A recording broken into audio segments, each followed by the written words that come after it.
This is Luke Paulson, the Catholic Conservative, and welcome to the news of the week for December 6th, 2025. And if you enjoy these videos, do not forget to like, comment, and most importantly, subscribe for more. Smashing the pen. Was the Biden administration's use of the auto pen legal? The short answer is, the liberal media admits that this is technically correct. The best kind of correct. Why do I say technically correct? Because it is only legal if the person in question knows what it is signing. No one can affix a person's signature to something without their approval. Without that approval, you can be charged with forgery or fraud. Signing on behalf of the president should have a person locked away for life. After all, the person who supposedly authorized all of these orders once said to reporters, combine this with his lack of mental acuity that has been covered ad nauseum, there's no way that he knew what he was doing. And there was no way that he actually authorized most of these. At the turkey pardoning, President Trump implied that auto pen pardons and executive orders could be overturned. Now, President Trump has supposedly invalidated 92% of these executive orders. Something tells me that this is going to result in a lot of lawsuits. And now a lot of the midnight pardons may be overturned as well. This means that Flip-Flop Fauci can be prosecuted for his crimes against humanity. One can only hope. The same sorts of people who stole the use of the auto pen are the same sorts of people who are willing to hack federal servers. Hacking the CDC. The Department of Government Efficiency, or DOGE, is doing what the Government Accountability Office, or GAO, is supposed to do. Wasteful programs need to be eliminated. And there's a lot of waste, fraud, and abuse to be eliminated. However, thanks to James O'Keefe and his team, we learned that one GAO assistant director has been confirmed to work for the deep state. So how do you define it? Well, the way I would define the deep state is an increased willingness by more and more government civil servants to pursue political objectives rather than stand up for the values of the institution they're a part of. They are not neutral. They're not politically neutral. Now let us talk about what was actually found. Stephen Patansu, assistant director at the GAO, accessed the vaccine data on the Health and Human Services, or HHS, network, specifically because he does not trust Robert F. Kennedy Jr. He illegally stole the data and backed it up. Supposedly, Mr. Patansu will keep the data until a favorable administration is in office. I suspect that the Department of Justice is already trying to get a search warrant to find the stolen data. If found, he can be charged with fines and imprisonment. It is not that President Trump and his movement have an enemies list. It is that people insist on doing these things because of their Trump derangement syndrome. If this hacker is willing to do this, could he also try and hack in and change official records? Does he also have other information that he is using for personal ends? Or for selling to our enemies? Only Poppins would know. Imagine if he used his skills for good to help root out waste, fraud, and abuse. But instead he is just working to undermine a duly appointed member of the cabinet of a duly elected president, all because of his Trump derangement syndrome. I really do not understand TDS. After all, President Trump is delivering for the American people. Record Black Friday sales. Black Friday sales were at $11.8 billion.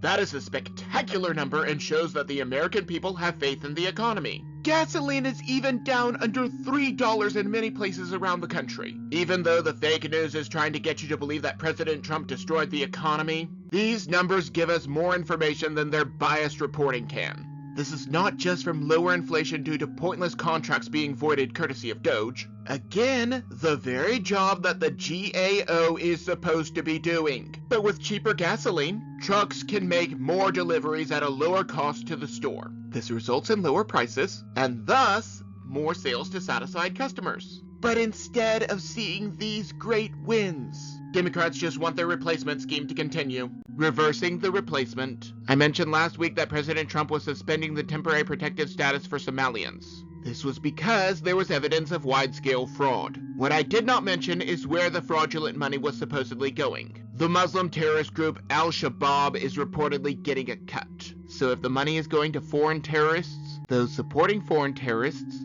do not need to be here. Secretary of Homeland Security Tom Homan supports President Trump in banning people from third world countries from entering America.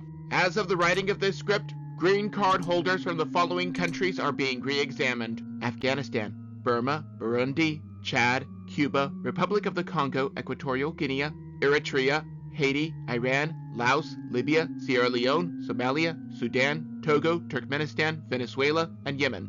This does not include the poop throwers, but maybe it should. Each of these nations is an enemy of America courtesy of a totalitarian government, the absence of a government which means there is no oversight for the people crossing over, or have such low standards that those coming over would not contribute to the betterment of this country. As such, their entry should not be allowed. There are only a select few people that I would let into my house, and even fewer whom I would give blanket entry. Fortunately for all parties involved, I think that I have a solution that will satisfy everyone. These people can be sponsored by a tolerant liberal and live in his home, who then bears all of the responsibility, and we check back on them in a week. Some people just cannot be in civilized society. Case in point with this next story. Muslims of the Netherlands.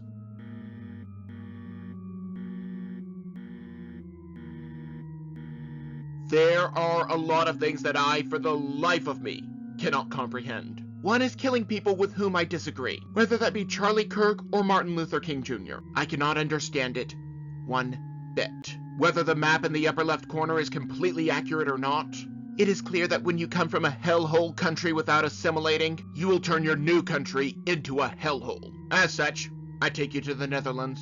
18-year-old Ryan Al-Najir was found bound and gagged in a marsh. Apparently her father and older brothers committed an honor killing because she was too Western. Not only did she associate with males without consent, she did not wear her little head covering. One fact, and one fact alone, is crystal clear. People like this have no place in civilized society. Now, before you say, not all Muslims, I would like to point out that this is literally in their laws and teachings. Some Muslim women are not even allowed to wear perfume, and yet they are coming over in droves. Also, before you say that other religions are harmful, for every violent attack of the last century based on any other religion except for evolutionism, I could find a dozen from Muslims. It all comes down to a worldview that is incompatible with civilized society. There is a special place in hell for these three men. When it comes to Muslims, they are actually less tolerant than Christians about sodomy.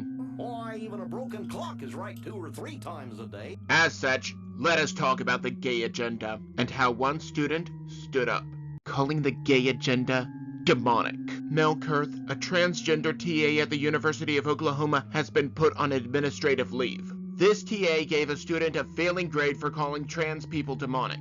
Whether your political position agrees or disagrees with the student is irrelevant. A grade should be given based on the skills of the student. However, many liberals do not see things that way. They judge things based on intersectionality and how woke the student is. Oh, did I mention that this was a Bible-based essay? As such, the worldview should be based on the Bible, as opposed to intersectionality or how woke the student is. How many other students has this TA intimidated? The world may never know. Either way, if this TA ever does come back, said TA will think twice before discriminating on any political stance. Now let us go from justice served to justice rejected. An unjust pardon. I want to put my country before party.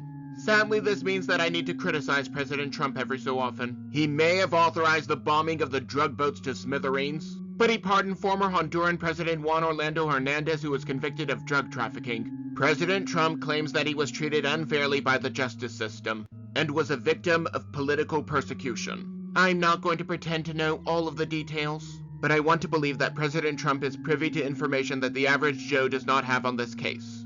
400 tons of cocaine is no small matter. However, I have to call it as I see it with the facts available. Maybe after 45 years in prison, Hernandez has learned his lesson. So, while this kingpin may get a pardon, the same cannot be said of Jack Smith. Jack Smith before Congress. Jack Smith was the lead persecutor. Don't you mean prosecutor? No! Who believed the narrative that President Trump tried to overturn the 2020 election. Just like the imaginary Russia collusion, this investigation was based entirely on imagination as well.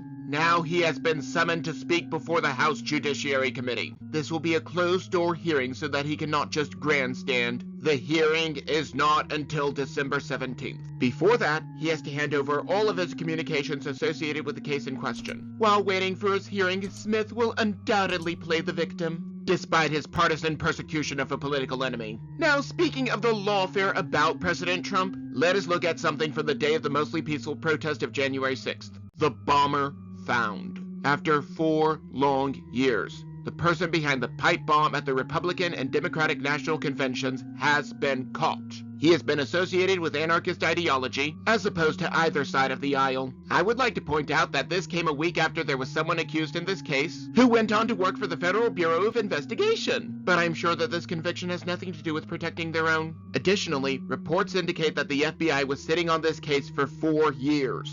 If true, this means that the Biden administration could have arrested this person, but instead, let him run around to potentially take more lives. As for the present FBI taking all of this time, they've been busy busting child trafficking rings, and also probably had to start the investigation from scratch. After all, the Biden administration probably started shredding documents in November of 2020, when it was clear that Sheriff Trump would be back in town. Maybe I'm just blowing smoke. Maybe I'm completely off my rocker, but that is just my opinion. And do not forget to like, comment, and most importantly, subscribe for more. But before you go, on the left I have last week's video, but you may also enjoy the video on the right.